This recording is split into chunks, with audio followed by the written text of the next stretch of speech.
तो दोस्तों आज हम एक्सप्लेन करने वाले हैं नेटफ्लिक्स में रिलीज हुई हाल ही में एक मूवी सिकंदर का मुकद्दर। इस मूवी में भर भर के twist and turn, suspense, mystery, thriller वगैरह डाला गया है। ओवरऑल आपको एंगेज करके रखेगा और मुझे तो ये मूवी पसंद आया। तो ज्यादा देरी नहीं करते हम लोग चलिए एक्सप्लेनेशन को शुरू करते हैं। चैनल का रीच थोड़ा डाउन है, वीडियो को लाइक कर दीजिए। हम लोग एक्सप्लेनेशन शुरू करते हैं। मूवी की शुरुआत होते ही हमको 2009 का 15 फेब का डेट दिखाया जाता है, जहाँ पर हम एक आदमी को देखते हैं जो कि सड़क पे पागलों की तरह भाग रहा होता है। फिर हमको दिखाया जाता है एक डायमंड एग्जीबिशन, जहाँ पर मुंबई के नामी दामी ज्वेलर्स आए थे। उनके डायमंड एग्जीबिशन उधर चल रहा होता है। नॉर्मल ऑडियंस भी थे, ऊपर से रैंप वर्क भी चल रहा था। जो कोई भी अपना कलेक्शन दिखा रहा था अपने मॉडल्स के थ्रू। बहुत हाई सिक्योरिटी था और मुंबई पुलिस के हायर अथॉरिटी के ऑफिसर्स इधर तैनात थे। जहाँ पर हम पुलिस वालों को भी देखते हैं जो कि सिविल ड्रेस में भी घूम रहे होते हैं बिजनेसमैन बन के। इस एग्जीबिशन अच्छे से कंप्लीट हो, कोई भी फॉल्टी या कोई भी चीज इधर ना हो, इसलिए पुलिस लोग ये सब प्रोटेक्शन करते हैं। फिर हमको उधर एक एग्जीबिशन दिखाया जाता है जहाँ पर हम देखते हैं कि दो लोग काम कर रहे होते हैं, मंगेश देसाई और कामिनी सिंह। मंगेश कामिनी से पूछता है कि नया जो लॉट आने वाला है वो कब तक आएगा। कामिनी बोलती है कि सर गाड़ी में चढ़ चुका है, जल्दी आ जाएगा। दूसरी जगह हम उस आदमी को देखते हैं जो कि भाग रहा होता है सड़क पे। वो एक हनुमान मंदिर पे जाता है और उधर टेलीफोन बूथ से वो कॉल करता है। वो एक लेटर को पढ़ रहा होता है जहाँ पर सब कुछ लिखा हुआ होता है। वो फोन करता है सीधा कंट्रोल रूम पे और बताता है मैं आपको मेरा नाम नहीं बता सकता, पर आपके ज्वेलरी एग्जीबिशन पे एक रॉबरी होने वाला है, लोगों को जल्दी उधर से निकाल दीजिए। और सब कुछ एग्जैक्टली वो डिटेल में बता देता है। फिर पुलिस अलर्ट हो जाता है और उधर वो सायरन बजा देते हैं। और तब तक हम देखते हैं कि रॉबर्स उधर आ चुके थे। वो लोग ड्रेस वगैरह चेंज कर लेते हैं, उनके पास गन्स वगैरह भी थे। वो पहले तो कैमरा के लाइन वगैरह काट देते हैं और इतने देर में पुलिस वगैरह सारे लोगों को एग्जीबिशन के बाहर लेके जाते हैं सेफ जगह। जब रॉबर्स वगैरह गन वगैरह निकाल के आ रहे होते हैं हॉल में, उन लोग देखते हैं कि उधर कोई भी नहीं था। उतने टाइम में पुलिस सारे लोगों को सेफ जगह लेके जा चुके थे। उतनी देर में पुलिस की टास्क फोर्स उधर आ चुके होते हैं और सारे रॉबर्ट को वो मार गिराते हैं शूट आउट से।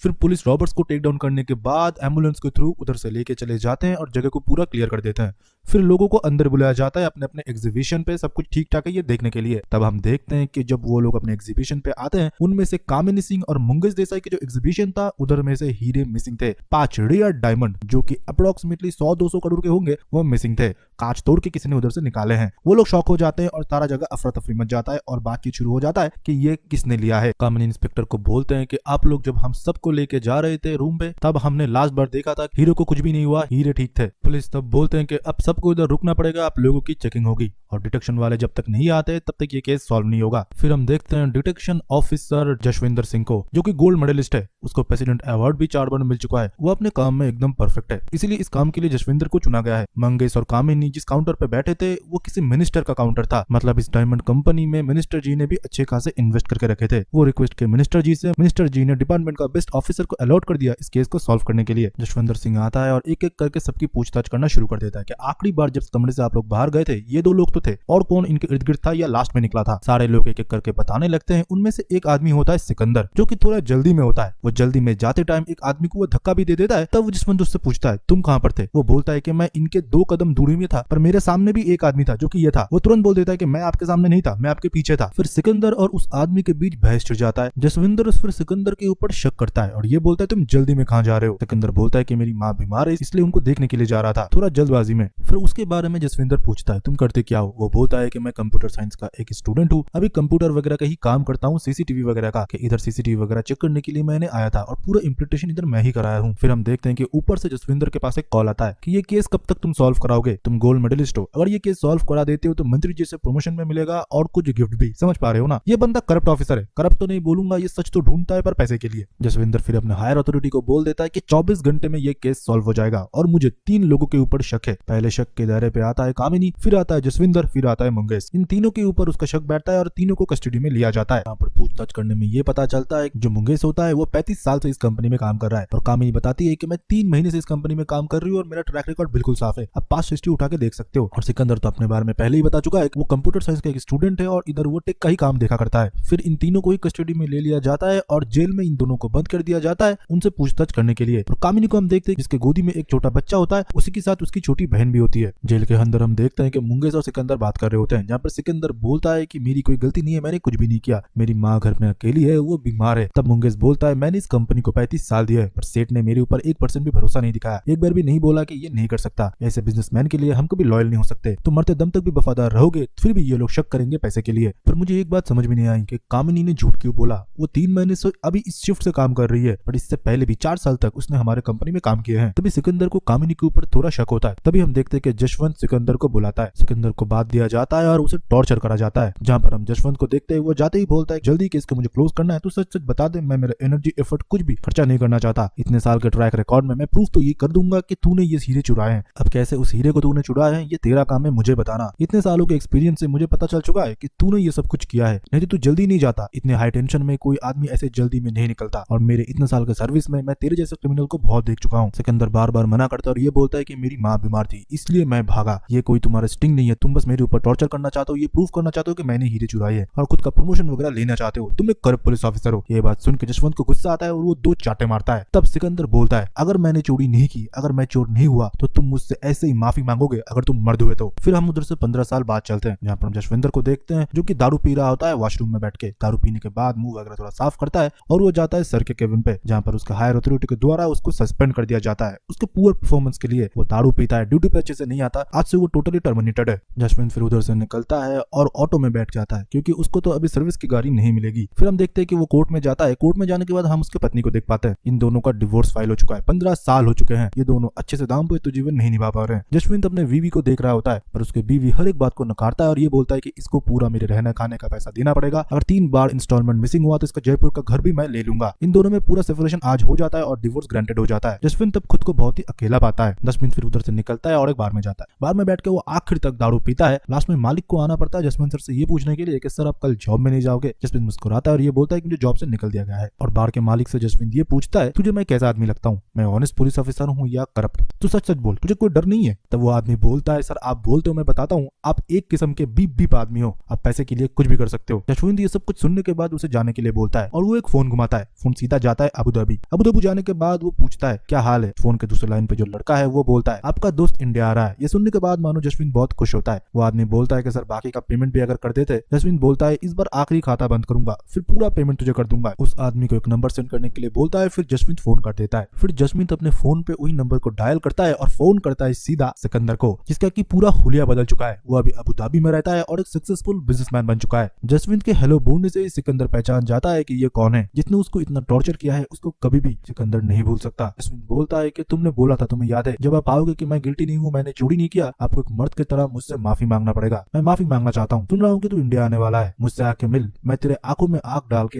एक मर्द की तरह माफी मांगूंगा। मैंने जो गलती की तेरे साथ, तेरे लाइफ को जो मैंने खराब किया, उस सब के लिए मैं तुझे एड्रेस सेंड करता हूँ, आते ही पहले मुझसे मिल। सिकंदर को भी तब पुराने सारे फ्लैशबैक याद आ जाते हैं। उसने जितने भी टॉर्चर सहे हैं वो पहले बोलता है ठीक है मैं तुमसे जरूर मिलूंगा। वो एयरपोर्ट आता है और पहले वो कामिनी से ना मिलके वो सीधा जाता है जसविंदर से मिलने के लिए। अपने एक दोस्त को बता देता है कि कामिनी को जाके बताओ कि मेरा फ्लाइट थोड़ा डिले है, मैं थोड़ी देर बाद आऊंगा। फिर से हमको फ्लैशबैक दिखाया जाता है 15 साल पहले, जहाँ पर हम इन तीनों को कोर्ट में देखते हैं। कोर्ट में इन लोगों को बुला जाता है कि पुलिस कस्टडी में 14 दिन इनको रखने के लिए, और इनसे पुलिस फिर पूछताछ करेगी थोड़ा अच्छे से। इंस्पेक्टर जसवंत अपना पूरा एक्सप्लेनेशन देते हैं और ये बोलते हैं हो सकता है कि ये हीरे इन लोगों ने स्वैलो कर लिया है, मतलब पेट के अंदर होंगे, हमको मेडिकल टेस्ट वगैरह भी करना पड़ेगा, पूछताछ करना पड़ेगा। अगर उनके पेट में नहीं है तो कैसे, इसको सरपास करा गया, कहां पर ये दिया गया, सब हमको पूछताछ करना पड़ेगा, क्योंकि हीरे के रेडियस के अंदर ये तीनों लोग ही थे, जो कि मुझे शक है और एविडेंस भी वही बोलता है सर। और इन तीनों की तरफ से जो लॉयर लड़ रहा होता है उसके पास भी कोई जवाब नहीं था, पर वो 14 दिन की जगह 7 दिन अप्रूव कराता है पुलिस कस्टडी में। फिर हम देखते हैं कि इन लोग को हॉस्पिटल ले जाया जाता है, जहाँ पर हम सिकंदर के एक नर्स दोस्त को भी देखते हैं, पर सिकंदर उससे बात नहीं करता। फिर इन तीनों की पेट वगैरह की चेकअप वगैरह भी होता है, उनके अंदर कोई भी डायमंड्स नहीं थे। फिर हमको दिखाया जाता है उस आदमी को जो कि हनुमान मंदिर से कॉल करा था कंट्रोल रूम में। जसवंत उसे बोलता है इतने टाइम से तू कहां पर था, टीवी में न्यूज में हर जगह सब कुछ दिखा रहा था। वो बोलता है कि सर मैं डर गया था। जसवंत बोलता है जल्दी जल्दी सच सच बता दे, नहीं तो तेरा 3rd डिग्री खातिरदारी करूंगा।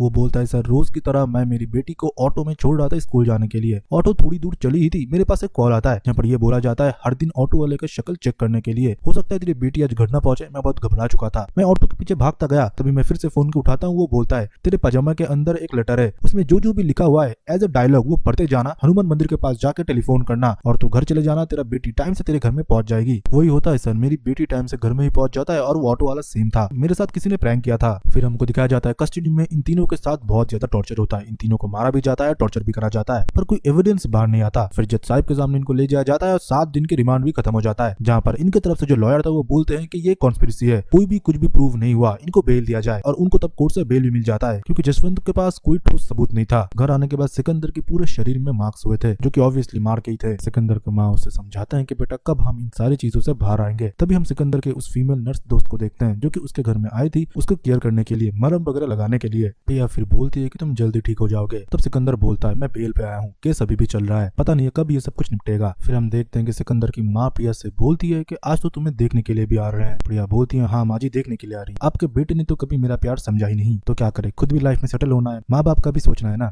ये बोलने के बाद प्रिया उधर से चली जाती है। फिर हमको दिखाया जाता है सिकंदर जब अपने पुराने जॉब में वापस जाता है, उसे कंपनी से निकाल दिया जाता है। वो अलग अलग जगह से जहाँ पर से क्रेडिट में पैसा उठाया था उधर से उससे पैसे मांगे जाते हैं, ये बोलते हुए कि तुम बेल में हो, कभी भी जेल के अंदर जा सकते हो, तुमको एक दिन का मोहलत देना भी मेरे लिए नुकसान है। बहुत सालों की दोस्ती भी लोगों ने खत्म कर लिया, ये तक कि किराएदार ने भी ये बोल दिया कि एक हफ्ते में आपको घर छोड़ना है। सिकंदर हर जगह से टूट रहा होता है। जब अगली हियरिंग के लिए भी वो जाता है, लॉयर को पैसे देने के लिए भी उसके पास पैसे नहीं थे। तब कामिनी उसकी मदद करती है, पैसे देते हुए भी ये बोलती है मेरे पास थोड़े पैसे थे, आपके काम आ गए। फिर ये दोनों एक दूसरे के बारे में पूछते हैं, जहाँ पर कामिनी के बारे में ये पता चलती है कि उसके हस्बैंड उसे छोड़ के दूसरी किसी लड़की के साथ शादी करके चले गए हैं। उनके तरफ से उसको एक बच्चा है और उसकी छोटी सी बहन है। सिर्फ ये तीनों ही है इस शहर में, इनका और कोई भी नहीं है। यहाँ पर सिकंदर का सिर्फ माँ ही है खुद के, उसके पापा बचपन में ही मारे गए हैं। अब धीरे धीरे तकलीफ इन दोनों को घेर चुके हैं। लाइफ में इतना प्रॉब्लम होते हुए भी सिकंदर और कामिनी के बीच में नजदीकियां बढ़ने लगे थे, एक दूसरे के हेल्प करना, एक साथ कोर्ट आना। धीरे धीरे वो लोग साथ मिलने लगे थे, घूमने लगे थे, प्यार बढ़ने लगा था दोनों में। धीरे धीरे ये लोग एक साथ हो गए और रिलेशनशिप में आ गए। फिर एक दिन हम देखते हैं ये दोनों जब कोर्ट से लौट रहे होते हैं, सिकंदर जब घर पहुंचता है उसके घर में बहुत भीड़ थी। वो जब अपने घर के अंदर जाता है वो ये पाता है कि उसकी माँ खत्म हो चुकी है, वो जिंदा नहीं है। वो पहले से ही उनकी तबीयत बहुत खराब थी और ये कोर्ट वगैरह के चक्कर में सिकंदर उनके अच्छे से ख्याल भी नहीं रख पा रहा था। फिर हम देखते हैं सिकंदर अपना बोरिया बिस्तर उधर से बांधता है और सीधा चला जाता है कामिनी के घर में। वो दोनों फिर एक साथ रहने लगते हैं और शादी भी कर लेते हैं। फिर से हम प्रेजेंट टाइम में लौटते हैं। हम देखते हैं उस बार में सिकंदर मिलने के लिए चला जाता है जसविंदर को। जसविंदर मिलते ही उसे सॉरी बोलता है और ये बोलता है कि मैंने तुम्हारे साथ जो भी किया है वो बहुत गलत था, मैंने तुम्हारी लाइफ खत्म कर दी, पर मुझे ये जानना है कि तुम्हारे साथ क्या क्या हुआ था उस इंक्वायरी की वजह से। सिकंदर तब बोलता है कि जब इंक्वायरी चल रहा होता है मुझे फिर से एक बार बेल मिला। फिर मेरा एक दोस्त बोलता है कि मेरा एक अंकल है जो कि पटना में रहते हैं, उधर उनका कांच का फैक्ट्री होता है और कुछ ठोस सबूत नहीं थे पुलिस के पास, इसलिए हमको हैरास करने के लिए भी पुलिस को डांट फटकार लगाया गया और हमको बाइज्जत बरी कर दिया गया। वो सुनकर मैं बहुत ही खुश था, मुझे खबर देना था जल्द से जल्द कामिनी को। मैं फिर से पटना लौटता हूँ और दरवाजा खटखटाता हूँ और अंदर जाता हूँ तो कामिनी की तबीयत तब थोड़ी खराब थी।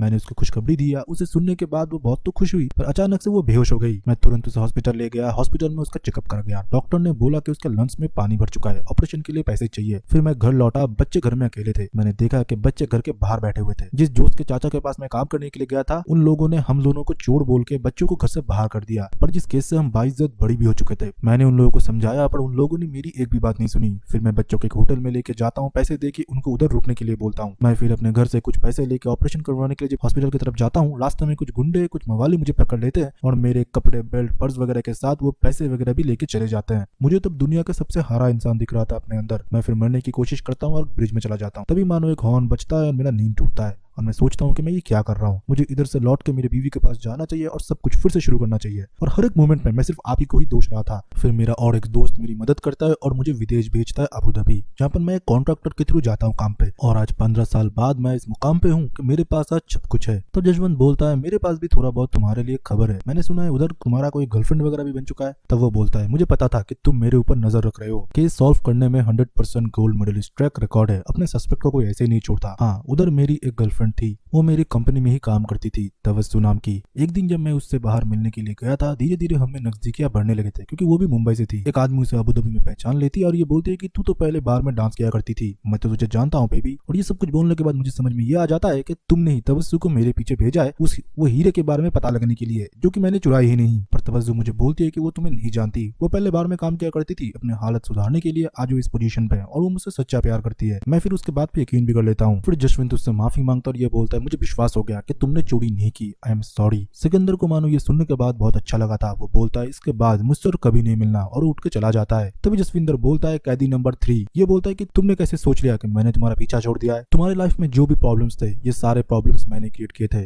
कि तुम हीरे निकालो बेचने के लिए। तुमको जॉब से बाहर निकालने से शुरू करके, किराएदार से शुरू करके, कामिनी कहीं पर जॉब न कर पाए, वो सब कुछ भी मैं ही देखता था कि तुमको लाइफ में इतना प्रेशर में डाला जाए कि तुम थक हार के उस हीरे को जरूर बेचो, तभी हम तुमको पकड़े। जब भी कामिनी के लिवर में पानी भर गया था, तुम्हारे बच्चे जब घर के बाहर थे, उस चाचा जी को न्यूज हमने दिया था कि तुम दोनों चोर हो। रास्ते में जो लुटेरे तुमसे पैसे भी लूटे थे वो हमने ही प्लान किए थे, और ये तक कि जो कामिनी है जो तुम्हारे साथ रह रही है वो भी हमने ही प्लान किया है। जो बच्चा भी है, तुमसे जो प्यार भी है, वो सब हमारा ही प्लान करा गया है। जब तुम्हारे और कामिनी के बीच में नजदीकियां बढ़ रहे थे, हम कामिनी को फॉलो कर रहे थे। कामिनी उसी एग्जीबिशन से एक छोटा सा डायमंड चुरा के लोकल मार्केट में जाके सुनार की दुकान में बेच रही होती है, जो कि हम पकड़ते हैं और कामिनी सब कुछ कबूलती है। उसने बड़े डायमंड तो नहीं चुराए, पर छोटे डायमंड चुरा के इधर बेचने की कोशिश करती है। तब हमने बोला कि हमको सिकंदर के ऊपर पूरा शक है कि उसी के पास डायमंड है। तुम उसके साथ प्यार की नाटक करो, उसके साथ शादी करो, बच्चे करो, कुछ भी करो, पर तुम्हारा काम जारी रहना चाहिए कि उसके पास हीरे हैं, ये हमको बाहर निकालना है। और सबसे बड़ी बात, जब तुम सुसाइड करने के लिए भी गए थे, वो जो लंबा हॉर्न था ना, वो मैंने ही बजाया था, तुमको मैंने मरने भी नहीं दिया। सब कुछ सुनने के बाद सिकंदर को बहुत गुस्सा आता है। वो जसविंदर को एक थप्पड़ मारता है और उधर से वो रोते हुए निकल जाता है। घर जाता है, कामिनी से बातचीत करता है और उसे सब कुछ बताता है कि तुमने इतने टाइम से मेरे साथ क्या नाटक किया। कामिनी तब बोलती है कि मैंने ये जानबूझ के नहीं किया, मेरी छोटी बहन और बच्चे के लिए मुझे सब कुछ करना पड़ा, पर मैं तुमसे प्यार करती हूँ। पर इस बात पे बिल्कुल भरोसा नहीं था सिकंदर को। फिर हमको सिकंदर दिखाया जाता है जो कि घर से निकलने के बाद एक गाड़ी लेता है। गाड़ी लेके वो एक गांव चला जाता है। फिर उधर से एक टेम्पो लेके एक दूर दराज एक इलाका में जाता है, जहाँ पर एक फ्लावर गार्डन होता है और उधर एक बंगलो भी बना होता है। और उसके अंदर जाते ही वो प्रिया करके पुकारता है और हमको प्रिया दिखाया जाता है, जो कि उससे एक नर्स दोस्त होती थी। प्रिया उसे फ्लावर गार्डन के अंदर लेके जाती है और उसे एक बॉन्साई ट्री दिखाती है। वो बॉन्साई ट्री को देख के वो बहुत ही खुश होता है और उसके आंखों से आंसू निकलने लगते हैं। प्रिया को वो थैंक यू बोलता है और उसे हक करके उधर से वो चला जाता है बस से। बॉन्साई ट्री को देख रहा होता है और खुश हो रहा था। फिर उसके पीछे हम देखते हैं जसविंदर को, जो कि गन लेके था। वो बोलता है सीधा तू गाड़ी से उतर। फिर उसे एक लोहे के पाइप से बांध देता है और उसी के सामने उस बॉन्साई ट्री को तोड़ देता है। उसी के अंदर एक छोटे से पॉलीथीन में 5 हीरे थे। हीरे मिल जाने के बाद हम देखते हैं कि जसविंदर अपने बीवी को कॉल करता है और ये बोलता है मैं गलत नहीं था कौशल्या, 15 साल से मैं जिसे सस्पेक्ट मान रहा था वही असली चोर निकला। कौशल्या बोलती है ये मुझे पहले दिन ही पता था जब तुमने उसके सस्पेक्ट बोला था, पर ये समझने में और सच प्रूफ करने में तुमको 15 साल लग गए और हम दोनों के बीच ये दरार आ गया, क्योंकि जसविंदर इस केस में इतना डूब चुका था अपने इंटेल वगैरह को एक्टिव करने से, घर गृहस्थी में तो बंदे का मन ही नहीं था।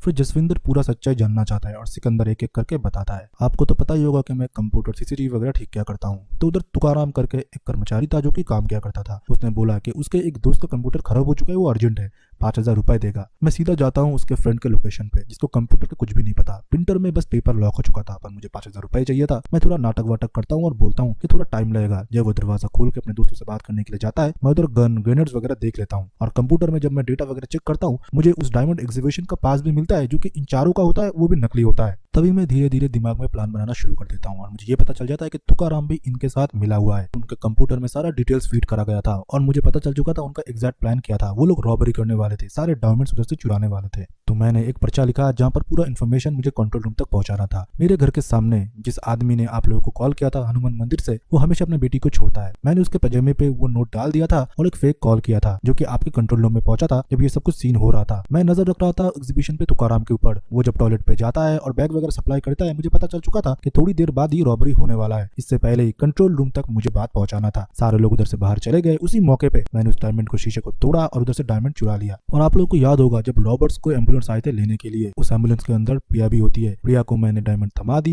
एम्बुलेंस के अंदर वो उन रॉबर्ट्स को लेकर चली जाती है और डायमंड सेफली उसके साथ चली जाती है। प्रिया मुझसे प्यार करती थी और मैंने भी इस बात का फायदा उठाया और ये पूरा खेल सोच लिया, जो कि सक्सेसफुल भी था, पर आपके सामने हार गया। जसवंत फिर ये बोलता है तूने तबस्सु को क्या दिया था, तूने उसे एक लेटर दिया था। सिकंदर फिर बोलता है तबस्सु के साथ मैं सेटल होना चाहता था, उसे सिंगापुर जाना था, उसे सिंगापुर का एक टिकट दिया और एक लव लेटर दिया था और कुछ भी नहीं। मतलब तबस्सु को भी जसविंदर ने ही प्लान किया था। ये बंदा हमेशा 2 कदम आगे सोचता है। सिकंदर के पास अब कोई रास्ता नहीं था। जसविंदर बोलता है कि बाकी के दिन तेरे जेल में कटेंगे, मेरे पास तो डायमंड है। फिर भी ये बंदा नेगोशिएट करता है। सिकंदर ये बोलता है मुझे अब सिंगापुर जाने के लिए दीजिए, मेरे पास आपके लिए अच्छा डील है। आपको भी 15 साल में क्या मिला, अब जिसके साथ रहना चाहते थे वो तो आपके साथ नहीं रही। जसविंदर भी तब सोच में पड़ जाता है। फिर इन दोनों के बीच कुछ सीक्रेट बातचीत होता है जो कि हमको भी नहीं पता। और इसी के साथ सिकंदर का मुकद्दर इस मूवी का एक्सप्लेनेशन खत्म होता है।